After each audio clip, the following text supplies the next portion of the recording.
श्रीमद् भागवत गीता अध्याय 8 भगवत प्राप्ति। अर्जुन ने कहा, हे पुरुषोत्तम, वह ब्रह्म क्या है? अध्यात्म क्या है? कर्म क्या है? अधिभूत नाम से क्या कहा गया है? और अधिदेव किसको कहते हैं? हे मधुसूदन, यहाँ अधियज्ञ कौन है और वह इस शरीर में कैसे है? तथा युक्त चित्त वाले पुरुषों द्वारा अंत समय में आप किस प्रकार जानने में आते हैं? श्री भगवान ने कहा, परम मकसद ब्रह्म है। अपना स्वरूप अर्थात जीवात्मा अध्यात्म नाम से कहा जाता है तथा भूतों के भाव को उत्पन्न करने वाला जो त्याग है वह कर्म नाम से कहा गया है। उत्पत्ति विनाश धर्म वाले सब पदार्थ अधिभूत है। हिरण्यमय पुरुष अधिदेव है। और हे देहधारियों में श्रेष्ठ अर्जुन, इस शरीर में मैं वासुदेव ही अंतर्यामी रूप से अधियज्ञ हूँ।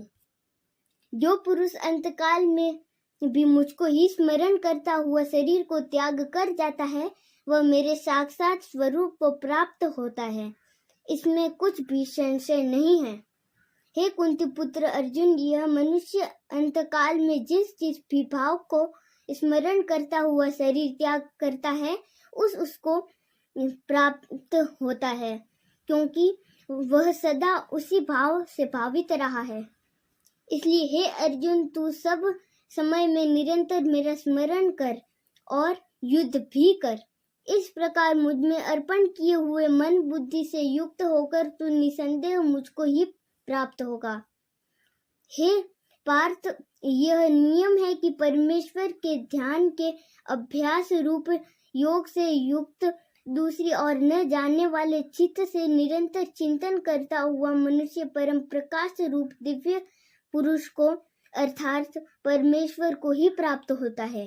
जो पुरुष सर्वज्ञ अनादि सबके नियता सूक्ष्म से भी अति सूक्ष्म सबके धारण पोषण करने वाले अचिंत्य स्वरूप सूर्य के सदृश चिंतन नित्य चेतन प्रकाश रूप और अविद्या से अति परे शुद्ध सच्चिदानंद घन परमेश्वर का स्मरण करता है, वह भक्ति युक्त पुरुष अंतकाल में भी योग बल से भ्रिकुटी के मध्य में प्राण को अच्छी प्रकार स्थापित करके फिर निश्चल मन से स्मरण करता हुआ उस दिव्य रूप परम पुरुष परमात्मा को ही प्राप्त होता है।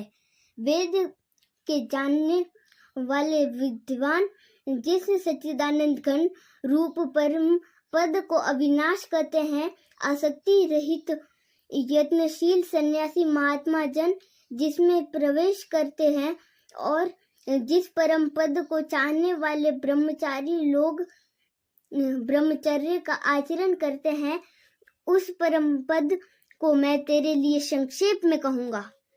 सब इंद्रियों के द्वारों को रोककर तथा मन को हृदय में स्थिर करके फिर उसे जीते हुए मन द्वारा प्राण को मस्तक में स्थापित करके परमात्मा संबंधी योग धारणा में स्थित होकर जो पुरुष ओम इस एक अक्षर रूप ब्रह्म को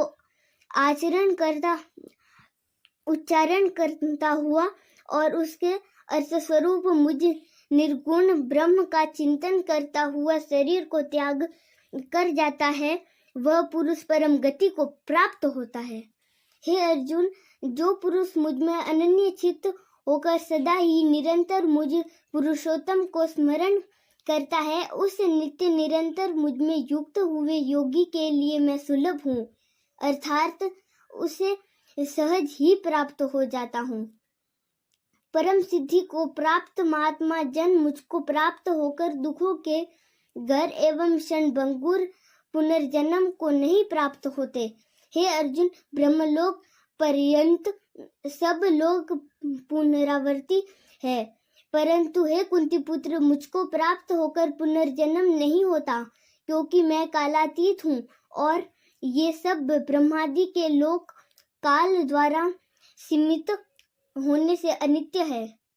ब्रह्मा का जो एक दिन है उसके 1000 चतुर्युगी तक की अवधि वाला और रात्रि को भी 1000 चतुर्युगी तक की अवधि वाला जो पुरुष तत्व से जानते हैं वे योगीजन काल के तत्व को जानने वाले हैं।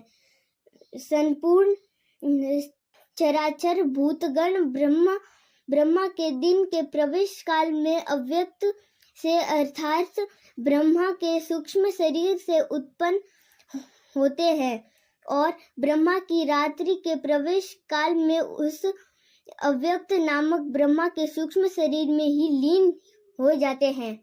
हे पार्थ, वही यह भूत समुदाय उत्पन्न होकर प्रकृति वश में हुआ रात्रि के प्रवेश काल में लीन होता है और दिन के प्रवेश काल में फिर उत्पन्न होता है।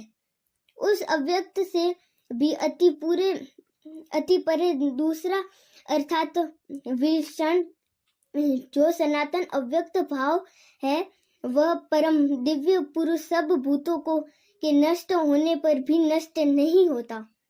जो अव्यक्त अक्षर इस नाम से कहा गया है, उसी अक्षर नामक अव्यक्त भाव को परम गति कहते हैं तथा जिस सनातन अव्यक्त भाव को प्राप्त होकर मनुष्य वापस नहीं आते, वह मेरा परम धाम है। हे पार्थ, जिस परमात्मा के अंतर्गत सर्वभूत है और जिस सच्चिदानंद घन परमात्मा से यह समस्त जगत परिपूर्ण है, वह सनातन अव्यक्त परम पुरुष तो अनन्य भक्ति से ही प्राप्त होने योग्य है।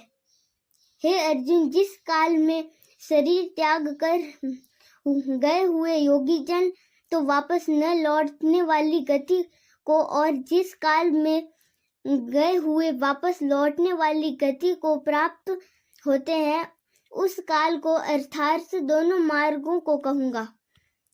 जिस मार्ग में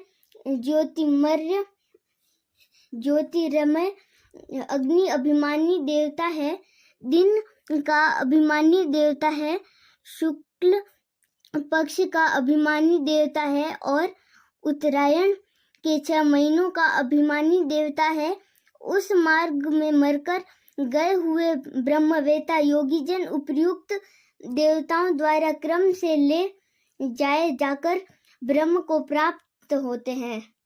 जिस मार्ग में धूमाभिमानी देवता है, रात्रि अभिमानी देवता है तथा कृष्ण पक्ष का अभिमानी देवता है और दक्षिणायन के 6 महीनों का अभिमानी देवता है, उस मार्ग में मरकर गया हुआ सकाम कर्म करने वाला योगी उपयुक्त देवताओं द्वारा कर्म से ले गया हुआ चंद्रमा की ज्योत को प्राप्त होकर स्वर्ग में अपने शुभ कर्मों का फल भोगकर वापस आता है।